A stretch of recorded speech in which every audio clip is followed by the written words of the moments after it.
welcome back for another deep dive. And today we're going to be looking at a really interesting book called Know Yourself and Become Wealthy by Frank Katembo. And this book is, it's a very interesting kind of a blend of spirituality and philosophy and personal development advice.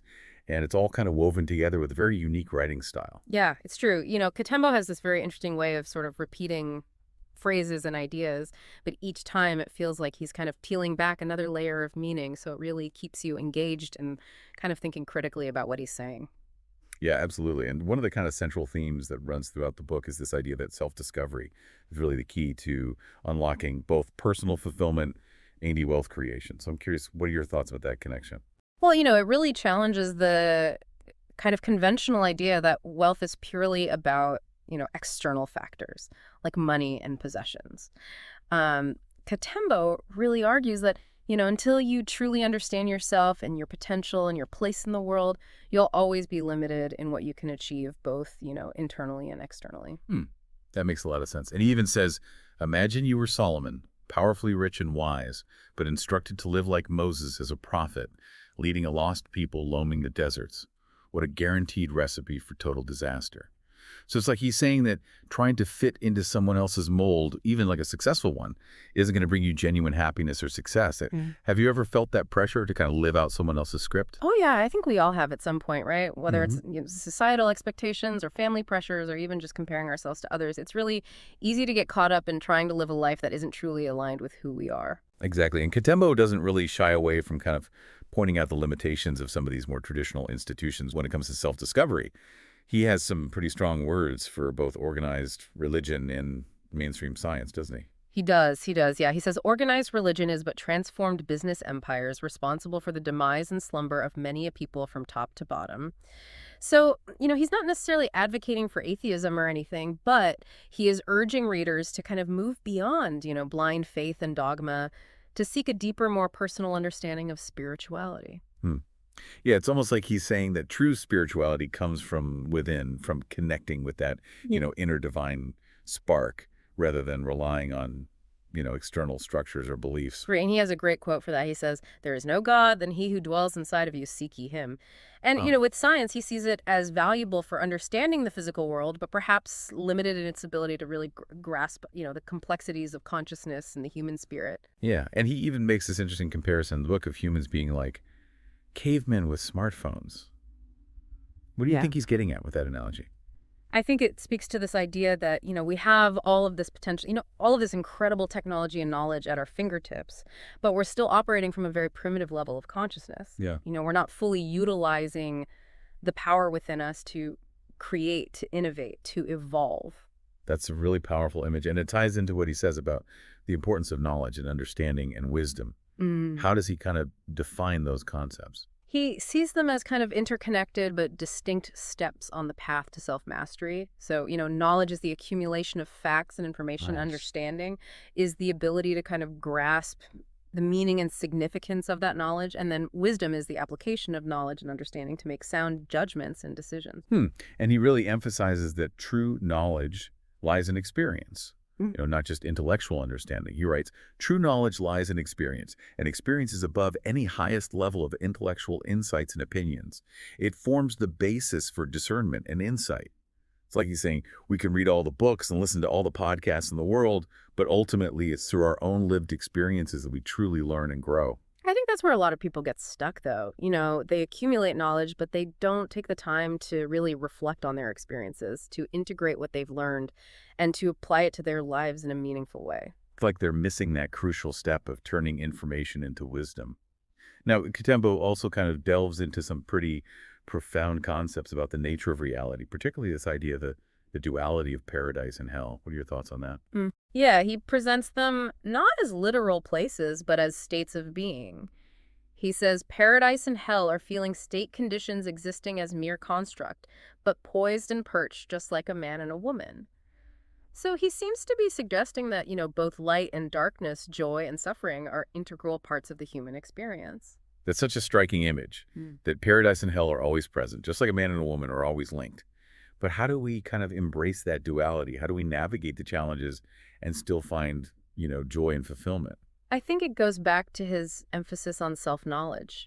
By understanding our own nature, our strengths and weaknesses, our light and our shadow, we can more skillfully navigate the ups and downs of life. So it's not about avoiding the darkness or pretending it doesn't exist, but about learning to kind of dance with it, to integrate it into our wholeness. Exactly. And I think that ties into his concept of the curse within the blessing, which we'll discuss more later. All right, we're definitely going to have to unpack that one now before we move on. There's one more concept I want to touch on that really stood out to me. Katembo's interpretation of the biblical story of Adam and Eve eating the forbidden fruit. Oh, yeah, that's a fascinating one. He seems to see it as an allegory for the quest for knowledge and how it can both empower and complicate our lives. He says, you have but to keep eating the forbidden fruit of knowledge now and again, otherwise there will be no moving forward for you. So it's like he's saying that knowledge is essential for growth and progress, but it also comes with a certain burden of responsibility.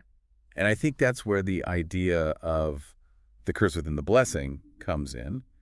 We have the power to create, to innovate, to transform our lives and the world around us, but that power can also be used for destructive purposes. So it's about being mindful of how we use our knowledge and ensuring that our intentions are aligned with the greater good. Exactly. And that brings us to another intriguing idea. The Katembo introduces the concept of a second forbidden tree, the tree of life.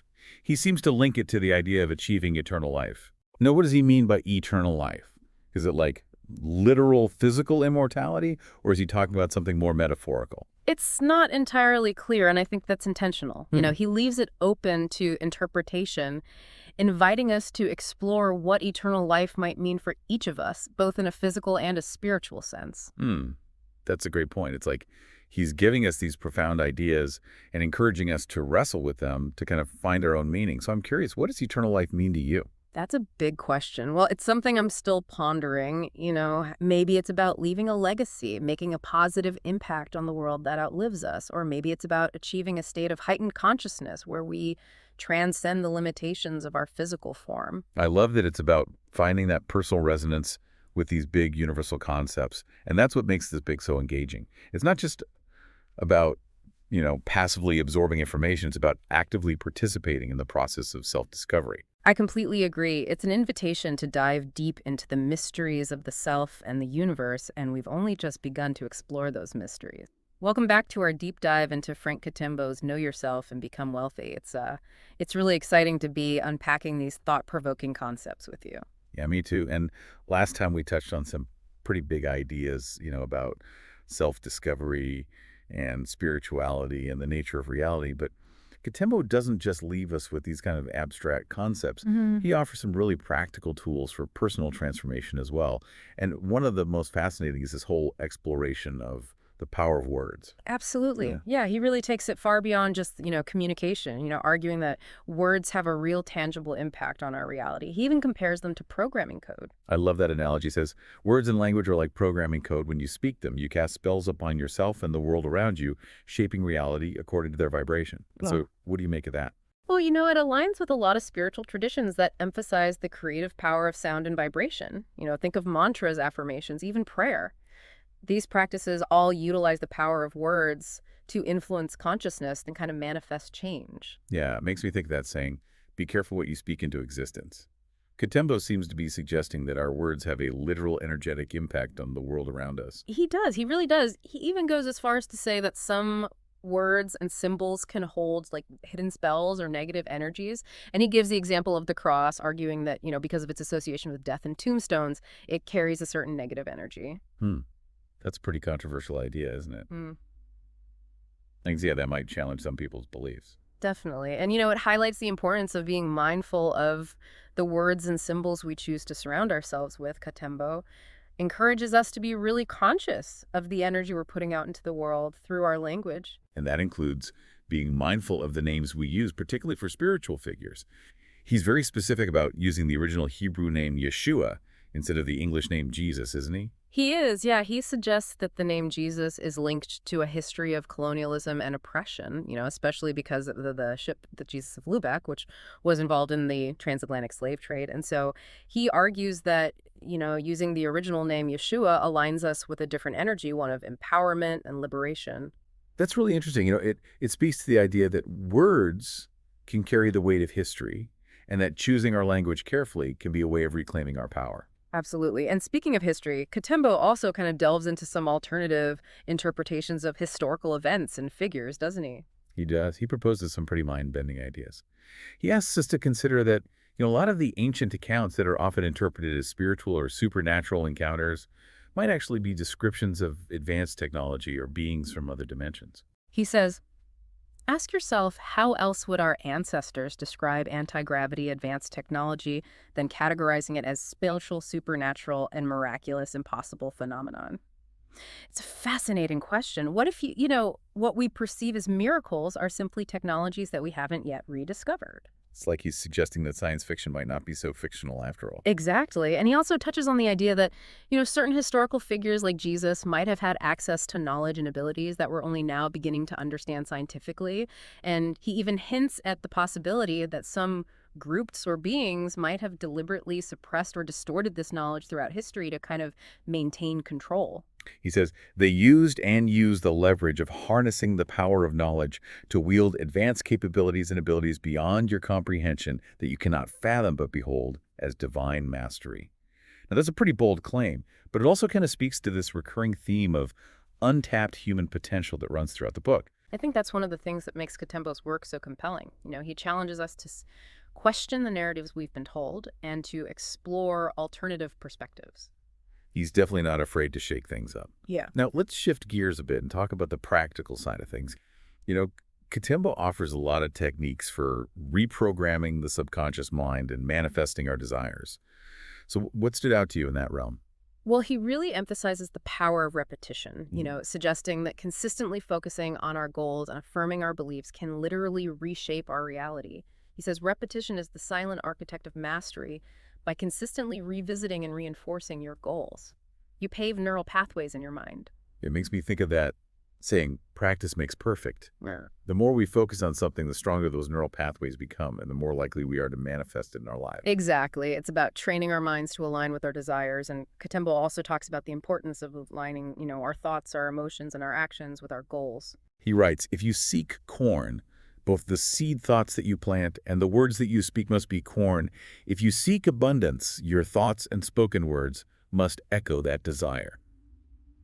So it's about walking the walk, not just talking the talk. Exactly. And he also encourages us to focus on the what of our desires, not the how. And, he uses that analogy of defying GPS directions sometimes. By taking an unconventional route, we actually arrive at our destination faster. I love that analogy. It reminds me of a time when I was so focused on the how of achieving a particular goal that I completely missed an easier, more obvious path that was right in front of me. It happens to all of us. It's about trusting that the universe has a plan and that sometimes the most direct path isn't always the best one. It's about surrendering to something greater than ourselves and allowing it to guide us now. This idea of surrendering control can be a little scary for some people. But Katembo also emphasizes the importance of feeling as if our desires have already manifested. He says, should you ever find yourself pondering on the how of the manifestation and creation process, consider this. If you possess thoughts, weave intricate mental tapestries and images of what you wish to bring into existence. And if you are blessed with a nose, inhale the scents and aromas of your desires. If you have ears, let the melodies of your aspirations serenade you. And if your heart beats within, let it resonate with the presence of your desires as though they are already a part of your reality. So it's about embodying the feeling of already having what we want, even if it hasn't yet manifested in the physical realm. But how do we do that when, our current reality feels so different? It's a practice, for sure. It takes conscious effort to kind of shift our mindset and align our energy with the vibration of our desires. Yeah. Visualization, affirmations, gratitude practices, these are all tools that can help us cultivate that feeling of already having what we want. He says, each expression of gratitude acts as a resonance point, sending out signals to the universe that amplify the energy of positivity. So it's not just about wishing for things to happen. It's about actively aligning ourselves with a frequency of abundance. And that takes us back to his concept of the curse within the blessing. The same power we have to create positive outcomes can also lead to negative ones if we're not mindful of our thoughts, beliefs, and actions. That's why self-knowledge is so essential. It's the foundation for everything else. Until we understand ourselves, our potential, and our shadow side, we can't fully harness the power of our creative energy. And that brings us to another powerful idea that Katembo emphasizes, this notion that, humanity is operating at like a fraction of its potential. He suggests that we've been programmed both consciously and unconsciously, to believe in limitations that don't actually exist. Mm. He says, regrettably, only a handful of individuals are nurtured with the right mental nourishment from the outset, setting them on a path to wealth and prosperity. And so he argues that we've inherited, beliefs patterns, ways of thinking that keep us trapped in cycles of scarcity and lack. And he challenges us to question these beliefs, to break free from the programming, and to really embrace our true potential as He creators. writes, you are the creator. Once you remember, you will know that it is you who fashioned the laws. It's a powerful reminder that we're not just victims of circumstance, but active participants in the creation of our own reality. And he offers a lot of practical techniques for doing just that. He talks about the importance of identifying limiting beliefs, challenging them, and replacing them with empowering ones. He encourages us to become aware of the negative self-talk that might be holding us back and to consciously choose more positive and affirming thoughts. And he says, isolation and a lack of community support can be isolating pitfalls. Hmm. They can lead to feelings of loneliness and diminished motivation when you disconnect from supportive relationships. You miss out on valuable encouragement, perspective, and accountability, all of which are essential to staying aligned with your goals. It's a reminder that we don't have to do this alone. Community and connection are essential for growth and transformation. We need a tribe, a support system, people who believe in us and encourage us to kind of step into our greatness. And sometimes, we need mentors or teachers to guide us along the way. He writes, though he sends you teachers, but you can only wake up from within, for by being creators, you are each your own in charge, guides and teachers. So it's a balance, isn't it? Recognizing our own inner authority while also being open to guidance and support from others. Exactly. And that takes us to another key concept, inspired action. Katembo emphasizes that it's not enough to just think positive thoughts and visualize our goals. We need to take concrete steps to make them happen. He writes, therefore, all you need to do is to arise and start walking. Start with what you have from where you are. It's a call to move beyond just dreaming and planning and to actually start doing. And to trust our intuition, to follow the nudges and synchronicities that guide us toward our purpose. He says, embracing flow and synchronicity, embrace the flow of life, and trust in the synchronicities that unfold along your journey. Pay attention to signs, opportunities, and serendipitous events that may guide you towards your goals. Sometimes those unexpected detours lead us exactly where we need to be. I think that's a great place to pause for now. We've covered so much ground already. We have, but there's still more to explore, including one of the most intriguing concepts in the book, the 90-day challenge. We'll dive into that and more in the final part of our deep dive. Stay tuned. And we are back for the final part of our deep dive into Frank Katembo's Know Yourself and Become Wealthy. Yeah, it's been quite a journey, exploring these powerful concepts. It really has. We've covered so much ground, from self-discovery to spirituality to the power of words. But Katembo doesn't shy away from tackling some more controversial topics either, does he? He does not, no. And, one of the most thought-provoking, I think, is his critique of organized religion. Yeah, he kind of acknowledges that, religion can provide guidance and support for a lot of people. But he also argues that it can become a tool for control and manipulation. Yeah, he has a really strong quote about that. He says, organized religion is but transformed business empires, responsible for the demise and slumber of many a people from top to bottom. Yeah, it's a pretty bold statement and one that's, sure to spark some debate. Oh, definitely. He seems to be particularly critical of the way that some religious institutions use fear and guilt to kind of keep people in line. Yeah.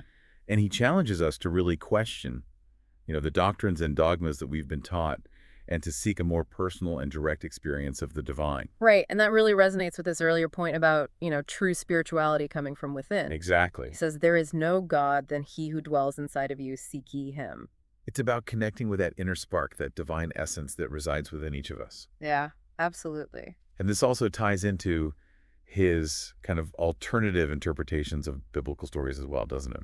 It does, yeah. He suggests that, many of these stories are allegorical and they contain these hidden meanings that can offer insights into the nature of reality in the human experience. Yeah, the story of Adam and Eve eating the forbidden fruit, for example, he sees as a metaphor for the quest for knowledge.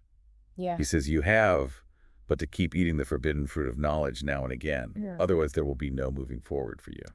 It's like he's saying knowledge is necessary, for growth and progress, but it also comes with a responsibility to use it wisely. Right, and that's where that concept of the curse within the blessing comes in again. Exactly. We have the potential to create and to destroy with the knowledge that we possess. So it's about seeking understanding and wisdom, not just accumulating information. Absolutely. And he even kind of questions the traditional interpretation of the Garden of Eden story. He suggests that the serpent who tempted Eve wasn't necessarily evil, but might have actually been a benevolent being trying to help humanity evolve. Yeah. He says, and yet all humanity stands condemned for this act, for all eternity. How strange. Yeah. It's a fascinating perspective that really challenges us to reconsider the assumptions that we've been taught. It does, for sure. And, he goes even deeper into some pretty profound metaphysical concepts as well, doesn't he? He does. He talks about the nature of consciousness and the power of belief and the interconnectedness of all things. Yeah, he says all things emanate from one spirit. All things are but just parts of the same whole, and they remain so wherever they go or don't go, whether and however you reduce or increase them. Look up into the universe and, again, go down to look into what lies below within matter of physical life and what we behold as non-life, and you will see the same thing. It's like he's saying, we're all part of this unified field of consciousness, that everything is interconnected, and that our thoughts and beliefs actually have the power to shape reality. Absolutely. That's a mind-blowing concept. It is. And he emphasized the importance of kind of aligning ourselves with the natural rhythms of the universe. He says, success, happiness, and joy is closer for those who flow and will remain hidden and may never be found for those who struggle. It's about letting go of resistance, embracing the flow of life and trusting that the universe is always working in our favor. It's about surrendering to something greater than ourselves and allowing it to guide us. Now, before we wrap up, we have to discuss the 90-day challenge.